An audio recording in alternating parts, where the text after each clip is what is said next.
OK, takže zdar lidi, jsem tady u vchodových dveří opuštěného domu a jdeme si udělat prohlídku jednoho z opuštěných domů v Česku. Takže vcházíme tady do vlastně nějaký jako haly, jo. Jsou tady hezký kytky, ty jsou samozřejmě umělý, jo. A jdeme se podívat do první místnosti. Takže tady máme ložnici.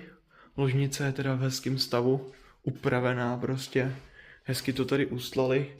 Je pravděpodobný, že to je po nějaký babičce, protože prostě, že jo, babička umřela a o dům se už teďka nestarají, takže jde vidět, že to tady po ní hezky zavřeli. Všechny ty dveře jsem pootvíral já, takže to není jako, že by to tady udělali takhle špatně. Máme tady hezkou výzdobu a tady, tak dám kameru dolů, aby nebylo vidět ven. Tak, tady to obejdu. Každopádně tady máme místnost jako obývací pokoj. Mně se teda líbí, jde vidět, že si dali záležet, aby se tady ty věci nezaprášily, já jim na to šát nebudu. A tady máme jídelní stůl a tady jsou vlastně samozřejmě ozdobný, že jo, misky a tak různě, to je v každém domě asi, a tady jsou nějaký úplně mega starý knížky. Takže tak.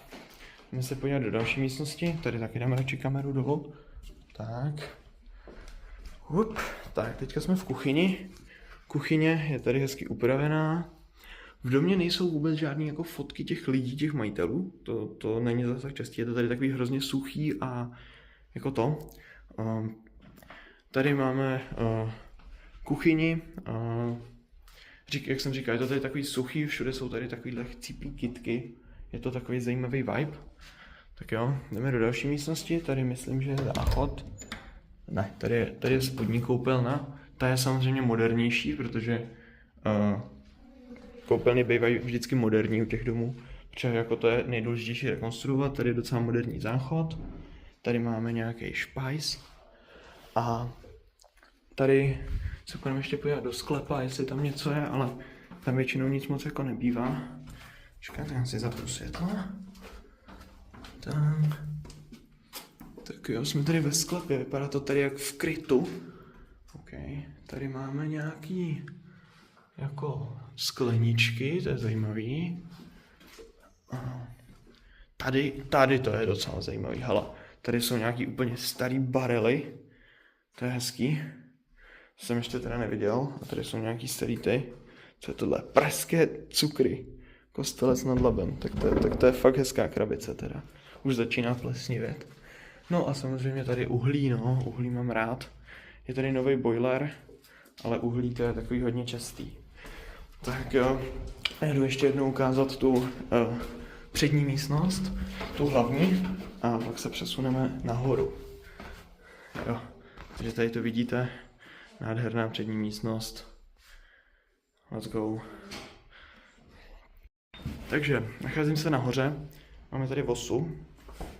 A tady máme první fotku vlastně majitelky, která tady zřejmě bydlela, takže aspoň, že tak. Tady je taková zajímavá místnost, kluci už se tady hrabali, je tady znova fotka majitelky. Tady máme nějaký starý rádio, noviny, tady jsou nějaký krystaly, jo, to se asi strkala majitelka do prdele. Tadyhle tak je hodně osobních dokumentů, ale v tom se hrabat na videu nebudu, že jo, abych to neprovařil. Takže se jdeme přesunout do další místnosti. Tady je to prázdný, je tady prostě jenom tohle a nějaký teda jako takhle ozdobný Tady máme další koupelnu, jde vidět, že dům je opuštěný, protože je tady pěkný bordel v tom proti krysám. Tak co pak je tady? Tady je nějaký jako asi archiv knížek a máme tady teda housle, hádám, že opravdu vevnitř budou, jo, jsou tam. A nějaký další batohy a tamhle jsou ještě nějaký hezký noviny. A tady jsou teda knížky. Potom tady, tak tohle je nějaká lednička, tady toho moc není. Tady jsou nádherný boty, jakože fakt hezký. Koukejte na to, je jich tady hodně. Ty budou pěkně drahý určitě. No a tady pak máme už jenom nějaký jako sklep a takhle vypadá ta chodba. No, takže to bude z dnešního videa všechno a doufám, že jste si video užili. Nazdar.